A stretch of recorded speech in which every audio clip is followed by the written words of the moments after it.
Wilbon Day. Chicago native Michael Wilbon, host of Pardon the Interruption with Waddle and Silvy on ESPN Chicago. Wilbon now officially on Tuesdays, but because yesterday we had the doubleheader, he's kind enough to join us in his old slot, which is 5 o'clock on Wednesdays. And Michael, I know how much you celebrate it. Happy schedule release day to you. Yeah, the schedule release is the dumbest thing I've ever seen. It's not the dumbest, it's the hypiest thing ever. We've known these games are going to be played and where since February. Now, maybe we didn't know London. I don't care about London. I'm not going. Don informs me he's going, and I better go with him. I'm not going. Oh, you'll be. By the time we get there, you'll go. No, because I'm going to go to some other games. Like there's some games I want to go to. Like what do we think the first home game is going to be? I hear a lot of clamor for at Washington. No, we've got it. We've got the whole schedule in front of us. It's at home. Oh, you got? Okay, let me hear it because I don't. How do you guys get it early? Oh well, because this is allegedly their schedule. Yeah, and one person, like for instance, like I think Jordan Schultz was the first one to break it. Like this game, and then like Dan Wiederer will break the Colts game, another game, and then Brad Biggs breaks you piece again. it together. It's like a puzzle. And then we you compile everyone's breaking all this stuff. Right, you get 16, and then 17, he's 17, right? So okay, they're opening. Right. I'm not going to London October, whatever that is. 13th, yeah, 13th. You were just in London, weren't you?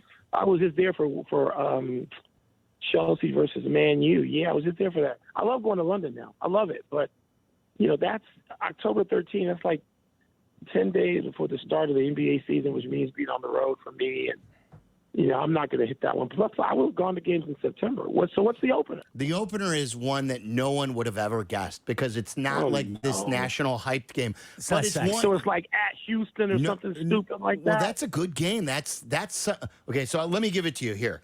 The first game is one that they should win at home against the Tennessee Titans. Tennessee did a revamp too. They had a good offseason as well.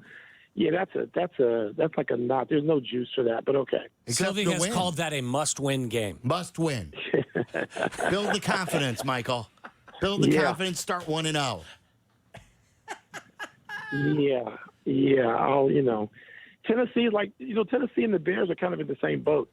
They had these spectacular off seasons, and you don't know exactly, how long it's going to take people to, actually justify those spectacular off seasons. Okay, what's next? I like us better than them. Week 2 is the game that I don't know why you don't find this hypey. This is a sexy game. This is Sunday Night Football. Week 2 Ooh. At Houston against the Texans. It's C.J. Stroud against Caleb Williams. How is that not sexy? Because Houston usually has a flood right around then. Oh, a flood? You see cars the Great Houston flood? The hotel. What? Dude, you guys don't travel. You guys need to get out more. Remember, I'm at all these places. Houston had a flood last week. Okay, if they don't have a flood, let's just pretend. Let's play make-believe, Mike. There's no flood. No, I'm not playing make-believe. I'm not going to Houston. No. I'll keep going. I'll tell you what's okay. So then week 3 at the Colts. No. You're not going to Indy. 0 for 3. Then it's at home against the Rams. At home against that's pretty good. At home against the Panthers in week 5. No, not sexy. And then London in week 6 on October 13th. No, not sexy. This is where it gets after the London game. You've got the bye week, and then this is where it starts. This is where it gets sexy. This will be sexy for Mike. This is where it gets sexy. This is Caleb Williams goes home, and it's the top 2 quarterbacks from the draft and the last 2 Heisman winners. October 27th. 27, Bears at I Commanders. I won't even be able to be there. Damn it.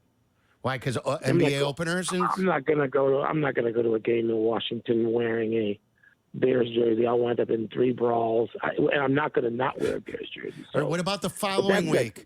Following week, October. Make that November 3rd at Santa Clara. You don't like it because it's not in the downtown area. Can we play a division game before Christmas? No, they don't. We're getting closer to Christmas. Week 11 is the first division game. Wow. So this is 49ers on November 3rd. Okay, that's sexy. That's sexy, yes. Sexy. Yeah. Okay. Week 10 is at home. This is a 3-game homestand, believe it or not. Oh, okay. Week 10, home against the Patriots. That's not sexy. No, it's not. Week 11, first division game of the year against the Packers. Yes. What week? When is that? November 17th. That's a birthday present to me. I'm at that. Okay. The league had that in mind. They wanted to make sure that they I'm sure they celebrated did. your birthday with a Packer Absolutely. game. Week 12 at home against the Vikings. That's sexy, but okay. So Packers Vikings back to back at home. Okay? Yes. And then you go on the road in a short turnaround for the Thanksgiving game in Detroit. Sexy, but yeah, tough game. Yep, sexy. Yep, 3 in a row. That's and then good. we're meeting at home of Michael Wilbon out west. Scottsdale, baby. Wow, you Scottsdale. just Yeah. invited yourself. Yeah, I am. I will be there. You're both invited. December what? December 8th in Arizona, Glendale, Arizona. All right, so that's a regular Sunday, 4 o'clock. 3. I call it 4 o'clock. 4 o'clock Eastern. Yeah. 3 o'clock Central. That's what it is. Mm-hmm. Okay. All right. That's good. I like that. And then at Minnesota, and then the closing kick, the last 3 games, home against the Lions, Ooh.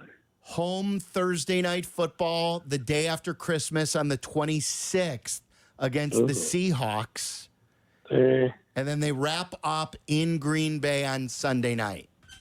Or it may not be Sunday night. It could be flexed. It could be Sunday. flexed. Yeah. It's a Sunday. Okay, but the back end is certainly a lot more compelling than the front. And I saw something last night that I liked.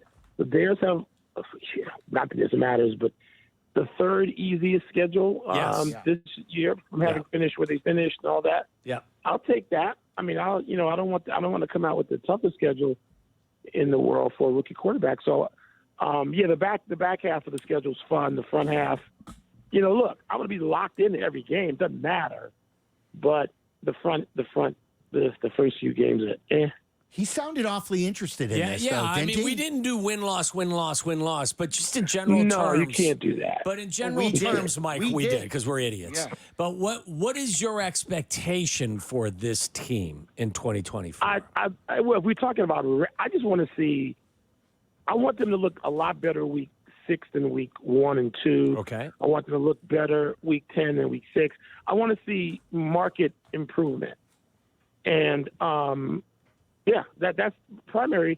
Do I think they can be 8-8 or not 8-8 anymore? 9-8. Yeah, I think they can be. Obviously, health, determines so much in all professional sports. Just look at the NBA playoffs right now. I just want to see improvement week to week. I want to see, I don't want to see. So last year we saw something interesting that people don't note very often. The Bears led in like every game. They led in a crazy number of games to be a team that, was irrelevant. I don't want to see that because we give them all those fourth quarter leads, remember? Even the games we won, like the Washington game, we gave up big leads. So I don't want to see that. I sat through one of those at Denver, God knows. Not the at Denver, at Soldier Field. So, I that's my sort of look at what I'm expecting. I'm not, last night was a reminder that people need to have some kind of sense about sports, and people don't have any. People are dumber than ever when it comes to sports. And, they thought Caitlin Clark was going to do what? Score 38 points and have 12 assists? She's playing against grown women. She's playing against Step up all-star, in competition level. Yeah, but she had a double-double. Yes. She had 20 and 10. Well, you can have that 10 if you want. But, she's going to struggle. And she struggled last night, and she's going to get better. But how much better? And, she's playing against some women who I'm sure, while not saying so publicly, have to be tired of having Caitlin Clark shoved in their faces by media. I mean, any backlash against Caitlin Clark will be directly caused by mass media, not social media, mainstream media, newspapers, or whatever is close to newspapers, websites, television, radio. That we will have caused a backlash against Caitlin Clark if there's one coming, and I do believe that will happen. Do you know what I want to see from the Bears? I'll answer that question as well. Because, I went through the silly exercise. I had them 10-7. If prior to doing this exercise, I expect them to win 9 games. I expect them to be above 500 team. I like that. Most importantly, and I think that these are dominoes that fall, and they're all connected, I need to see, and I'm expecting to see, significantly better quarterback play in obvious ways to the naked eye and maybe not so obvious ways. Because the pieces are now in place, sorry to steal that phrase from Dave Wanstead, inside their offensive huddle in ways that it hasn't been in the past. I believe this kid is a better overall quarterback, potentially, than who Justin is. If we don't get significantly better quarterback play over the course of this season, particularly in the second half of the season, with all that's been put into this, Agreed. I'm going to be really disappointed. Agreed. And Tommy, I want better play from everybody. True. I don't want, Absolutely. It starts with the quarterback. If you 100%, I'm with you. It starts with quarterback. But, each one of those rooms ought to be pretty good. Yeah. We got to see some improvement out of the offensive line room, both tackle and guards. But I'm with you, and I want to see better play from everybody. The parts are there. I don't want to hear anybody blaming, I don't want to hear anybody blaming Arturis. Right. In this case, the Bears have enough talent out there to be competitive every single week. And the quarterback's the most influential position. So it's time to see a guy whose play elevates the play of everybody else inside that huddle. That's my expectation. Amen. That's kind of it. I'm not running around saying they're going to make the playoffs, even though if they go 3-2, I'll be screaming playoffs like everybody else. But I'm not expecting that, and I'm hoping for it, sure. But I'm just hoping for Caleb to be healthy and on the move. All right. That's what I mean. Before we go to the NBA, which you've been all over, are you concerned about the Cubs? First, the bullpen issues. Yeah. And then now they can't hit. Can't hit. That's already like the 4th time they've been shut out this season. Yeah. So, yes, I am. Yeah, you don't waste performances like they got, not last night, but 2 nights ago. You don't waste those. Shota, jeez. Wow.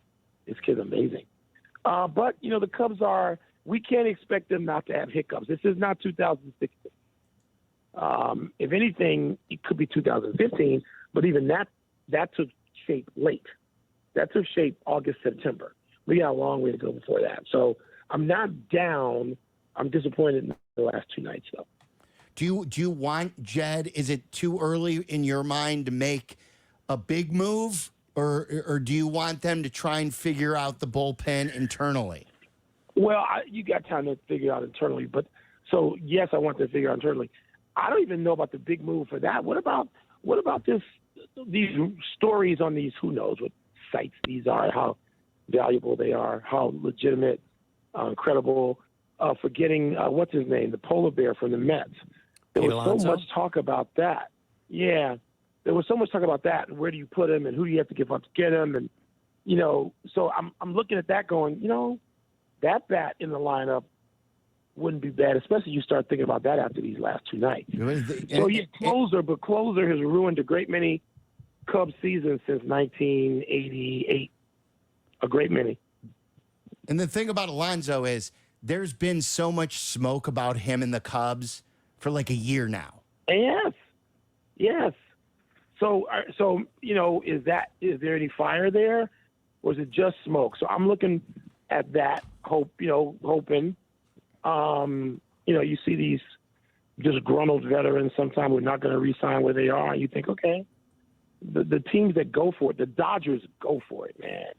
They go for it. I was at Dodger Stadium 2 Saturdays ago. I got to see Shohei live and in person. He's like the same size as Cole Kmet. He's huge. Huge, great athlete. My God. So I'm paying. We're now at the point where, baseball's seriously on my radar. I want to see what the Cubs have. I'm looking at closer every night and see if it can support that. Because inadequate closer situation can just infect your whole team. We've seen it. We've seen it. It can just kill your team because the disappointment day after day mounts. And while nobody wants to admit it publicly, I've been in the locker rooms of my life where I know how it can have a domino effect and kill a team. All right, to the NBA. What do you make of what you saw in New York and in Denver last night? Well, those two series are over. The Denver series is certainly over. Kornheiser disagreed with me on our show just now, saying that Indiana was going to win Game 6. I don't believe that. I believe there was a softness about Indiana last night that cannot be overcome in the short term. It was a softness. They are mentally soft and physically soft. And I don't run around saying that because they're very skilled. But Tyrese Halliburton, who I voted third team, all NBA, she didn't post. You wouldn't think that you'd describe him that way either with the coach that they have also. That's right, Rick, because Rick Carlisle played on some of the toughest teams. He played with Bird and McHale and Parrish and DJ and Ainge. Rick Carlisle knows about being tough. He's coached tough teams, the Dallas Mavericks with Jason Kidd and Dirk winning a championship, some years ago. Was it 2011 or something like that? So, yeah, I'm disappointed in Indy, and I don't think they can win another game. I think the Knicks will take them apart. The turnaround from Game 2 to Game 3 in Denver, Minnesota is the greatest turnaround I think I've ever seen. Ever. I've never seen anything quite like that. And so, wow. How did it happen, Mike? How did it happen? Well, part of it's just Joker is the best player in the world. Like, if people think it's somebody else, it's not. Joker last night had a stretch where he had moves that were almost like as if he was, some impressionist, and he was doing a comedy bit. And he was Kareem, skyhook off glass, good. Tim Duncan, footwork, back to the basket, layup, opponent embarrassed, good. A dream shake. He did a dream shake. He just faced up Rudy Gobert. Dream shake, 8-foot jumper, good. And you're like, come on, he didn't just do that. And then he throws that two-hand behind-the-back pass, bounce pass for what would have been a layup. It was 2 free throws. And I thought it was like, my first thought was that's Bill Walton. Except I'm not sure Walt never threw a pass that good. And so he's the best player. And he started playing like the best player. Michael Malone did some things to free up, give some space to Jamal Murray. And Murray, who may not have been an all-star, but is one of the 15 best players in the league, probably one of the 10 best. Certainly one of the 10 best in clutch time. Murray got space, and when he got space, he went to work on them. And in the meantime, Minnesota's not ready. I'm not sure what is lacking with them because the 44-point game that Ant-Man has should have been enough to put them over the top in game, 4? Game 4. But it wasn't. So I don't quite know what it is, but here's what it is. One team is champion, the other isn't. And they got tired of hearing about how they weren't champions, and they showed us. Michael, before we let you go, we had Charles Barkley on a couple of days ago, and, he doubled down on what he said on TNT regarding Tibbs. And, Kendrick, we played him what Kendrick Perkins had to say. And then, I guess Chuck and him have had sort of a running feud, and Chuck's like, he's going big game hunting. I don't respond to anybody, who averaged 5 points per game. About the Tibbs minutes. And, I guess Josh Hart really defended Tibbs yesterday after the win. Yeah. How do you feel about, we followed it very closely here in Chicago, and obviously they're winning and they're going on this magic carpet ride. But it has come at the expense of some players, especially OG, who blew out his hamstring, and Josh Hart has not sat, and even in a blowout, guys, didn't exactly. He sat the other night. He sat in game 3. He only played 24 minutes in that game. But I have both total admiration for Tibbs, and I'll roll my eyes at Tibbs. Look, I've had conversations with Luol Deng and Joakim Noah and Derrick Rose. I've had Jimmy Butler. Come on now. It's not like people are making up that Tibbs does this. Now, where you fall on it, how you value it, is fair. It's fair game for people, for smart veteran players, people who spent double digits in the NBA, to disagree on that. I can't jump in there. I don't know what it feels like to play 42 minutes in a playoff game. Those guys do. So do I think Tibbs goes too far? Yeah. Is it working with these Knicks? Yeah, so far. I don't know that I want to pin Anunoby's hammy on Tibbs. I don't know that. But it's interesting. You talk to various players, and you're going to get those varied opinions about, sort of what they believe he's responsible for. And, again, I just named you some players I've talked to at length. Or let me put it this way, listen to. Yeah. And they, too, at times, both had the utmost admiration for Tibbs, and then at times thought and said, hey, this cost years of my career. Well, years off a career in the NBA, this isn't 1983. Yes, that's costing the guys I named somewhere between $20 and $50 million in a year. So it's a hard one. And it's all time and place. I don't have a ready-made answer. Right. I think that Silvy and I have been on the same page about this conversation the whole time. Tremendous respect for Tibbs. I don't know that there's a coach that gets more out of his guys than Tibbs. I agree with that, but too. It's time and place. Other thing can be true. I mean, both, more than one thing can be true. And I always reference the final game of the regular season where there was nothing at stake. And I was sitting in a restaurant in Evanston saying, get him out of there.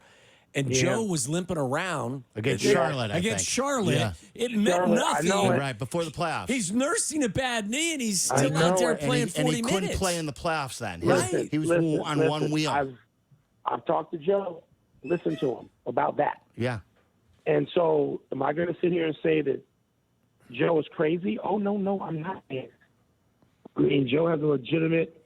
And by the way, this isn't like just in retrospect. Tommy, to your point, we all cringed and gritted our teeth at the time. Don goes crazy now. Don, like us, my brother Don, loves Tibbs. But the day that Derrick Rose got hurt, he was saying on the phone to me, because I wasn't at the game, I was in the studio in L.A. With Magic. And I got it. You know what? I'm trying to think of what Magic was saying. But Don was screaming, can you get Derrick Rose out of the game? And you're like, So what do you do? In the meantime, if he didn't coach this Knicks team the way he's coaching them, would they be in this? No. That's a great point. Sure. But could you ever win it all? Right. It's hard. It's the two words that you used, admiration and frustration. I think those are both worthy of what Tibbs brings to the table. Yeah. Yeah. It's great stuff. Michael, really good. Thank you. Thanks, Mike. All right, you guys. Be well.